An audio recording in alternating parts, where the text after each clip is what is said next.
Okay, so here's some little insights that have come to me over the last while that I wanted to share with the community.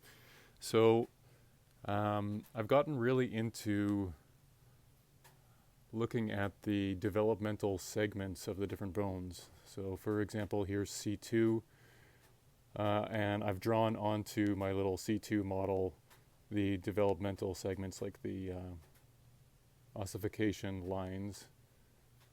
And I've found it really useful to understand the ways that those came together. Shout out to Ron Murray for emphasizing that in his teaching with us back in school. And I did a little presentation on that for the Provincial Association, and maybe I'll share that here on the channel in a bit. But for today, regarding one particular fractal pattern that's come to me lately in relation to these developmental bone segments.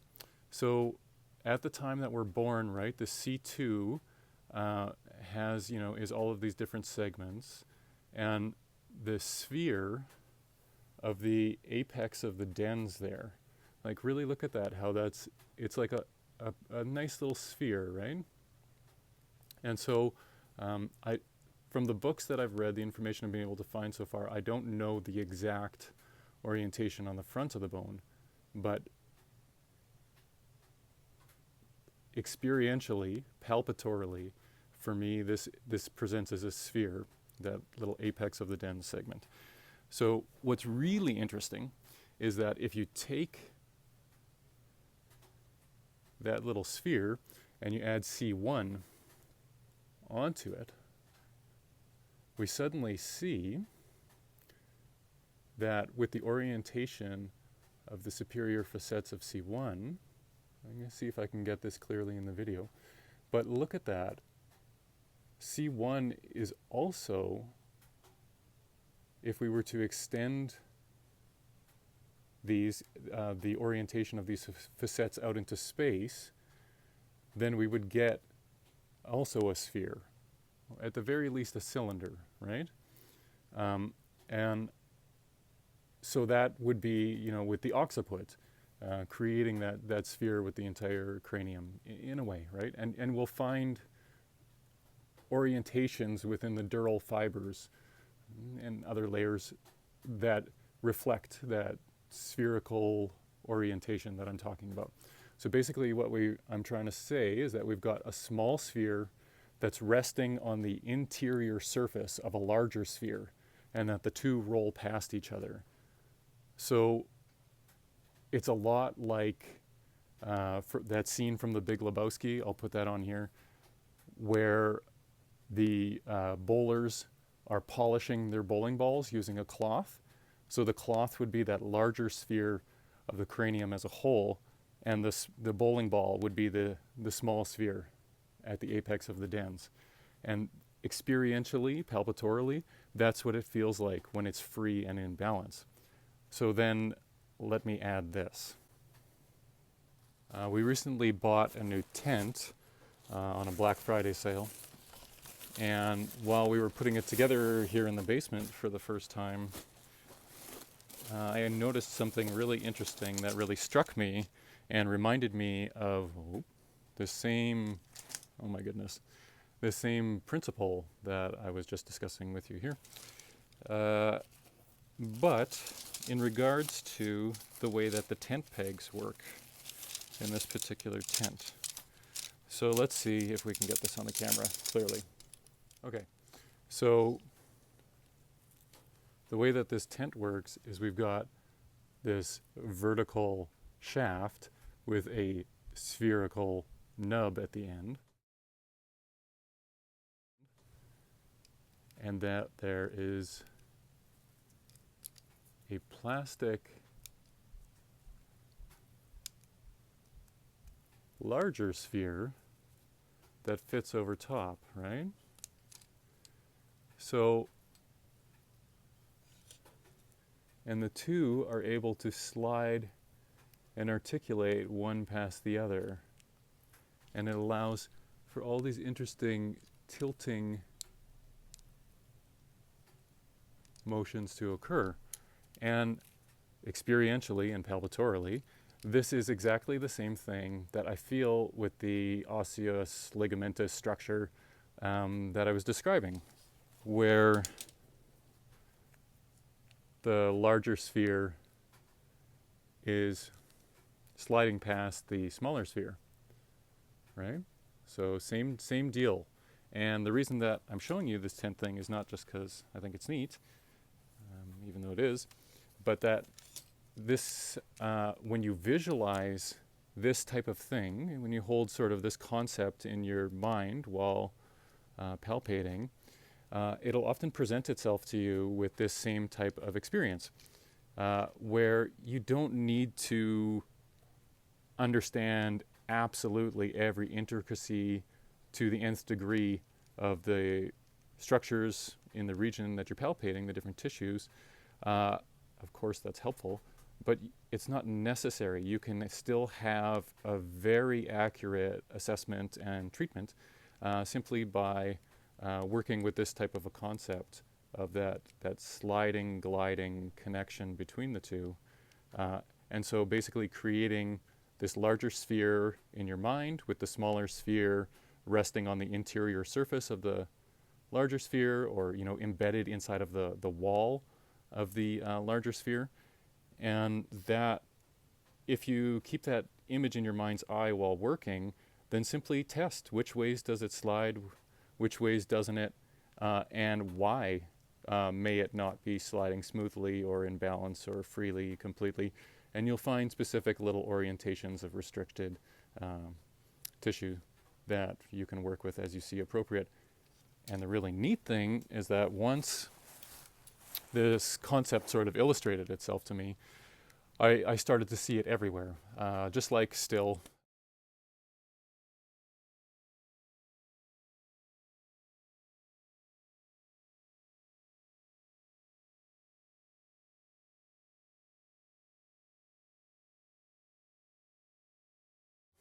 Just like many people have.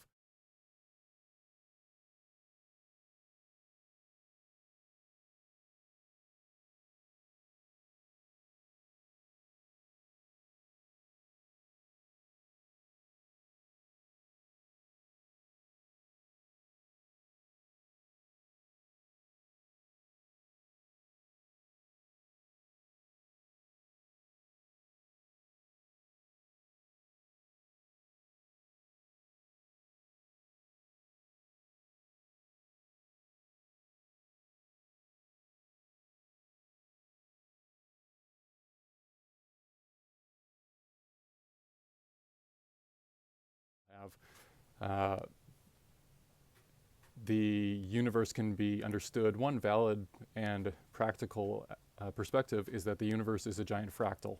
It's a giant self-repeating pattern with infinite variation, but all self-similar representations of the same pattern repeating itself at different scales. So again, just like the sphere is nested inside of the smaller sphere, we'll see all manner of patterns repeating themselves on all manner of scales nested inside of each other.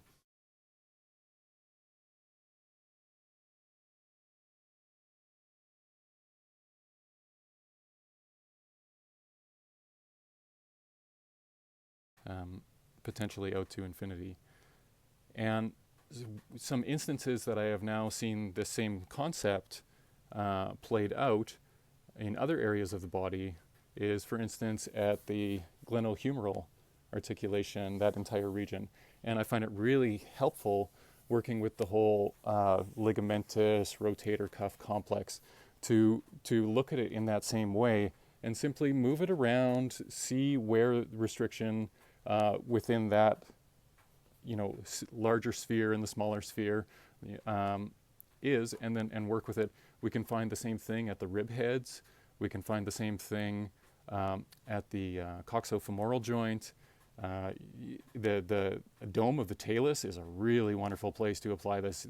All sorts of things that were previously subtle will become obvious when looked at from this perspective. Then it's not, the talofibular ligament that you're trying to assess. It's simply this whole broader regional structure. I think it's important to remember sometimes that when we learn anatomy within our culture, we often get confused as to what is a human concept and what is an actual reality. In the same way that a national border between two countries is a human concept, that today is Tuesday is a human concept, but that today is the sun is going to rise and is going to set, that's reality.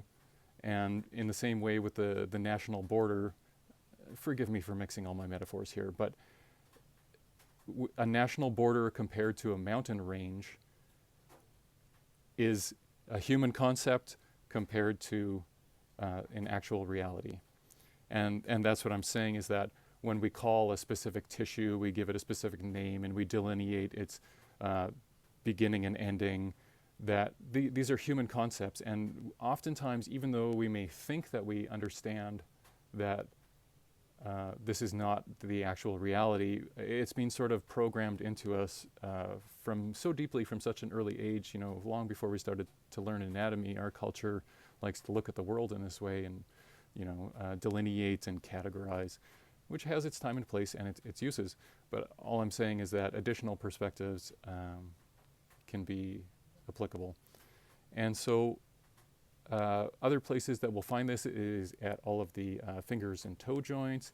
You know, you can even think of like all of the carpals on the ulna, the radius, and the cartilage being a similar situation. So just to put this on our radars, start to think about this, start to have fun with this. One more that's coming to mind just now is you could actually think of the entire shoulder girdle, like the whole scapulothoracic orientation. You could think of simply the entire chest and diaphragm on the abdomen.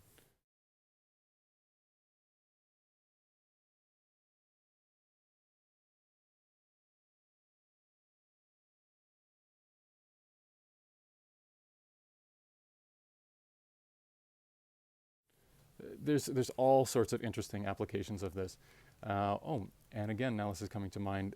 This is really a big one that I wanted to convey as well. This is where I found this to be hugely clinically productive, good results.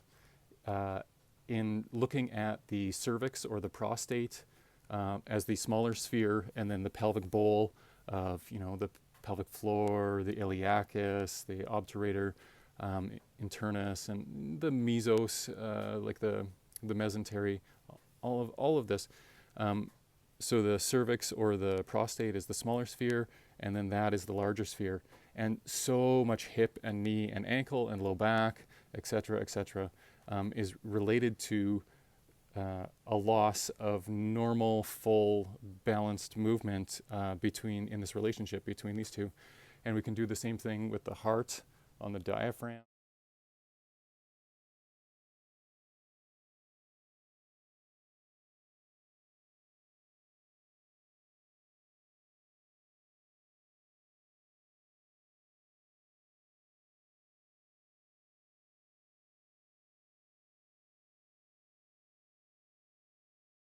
Diaphragm and the brain and all sorts of areas. And so then a second image that came to my mind when thinking especially of those is of one of those 1970s hanging baskets. And I've actually used an AI image creation program to take my description and create these images so I could share them with you. Is of one of those 1970s hanging baskets cradling that sphere. And so the sphere can roll inside of the basket, and the basket can slide past the sphere. And yet in this like tensegrity fractal matrix, the hanging basket is hanging with other hanging baskets, right? Interwoven with the same fibers. And so all of them influence each other, all of them work in relation to each other. And then we can even look at, the weaving of the basket continuing out to sides and going in all sorts of interesting directions. So just some images to place in your mind and some concepts to play with, because I think sometimes we dive into details too soon, and it's better before going into details. Sometimes it's better to stick with the broader picture, stick with the principles, stick with a larger concept, a pattern, identify the pattern before investigating the details. And so before, if I was to teach a student how to assess and work with C0, C1, C2 complex, I wouldn't be so much diving into particular ligaments and their orientations as the first step. Before that, I would think it would be helpful to create the image in one's mind of that larger spherical hammock with the smaller sphere resting inside, and simply feeling the motion and the movement between those two. And then, of course, assessment and treatment is going to be greatly enhanced by later adding on in one's mind's eye the specific orientations of the different ligaments that weave that hammock together. And just as in those images from the AI where there's actual spirals in the rope baskets, the same thing, it's not all perfectly linear fiber directions within tissues. Sometimes, a spiral is creating a linear relationship. And so there's lots to play with here, is all I'm saying. But I mean, you can get amazing results and incredibly intimate connection with your patient through simply holding this very broad and simple image in your mind. Just because something is simple does not mean it isn't also incredibly powerful.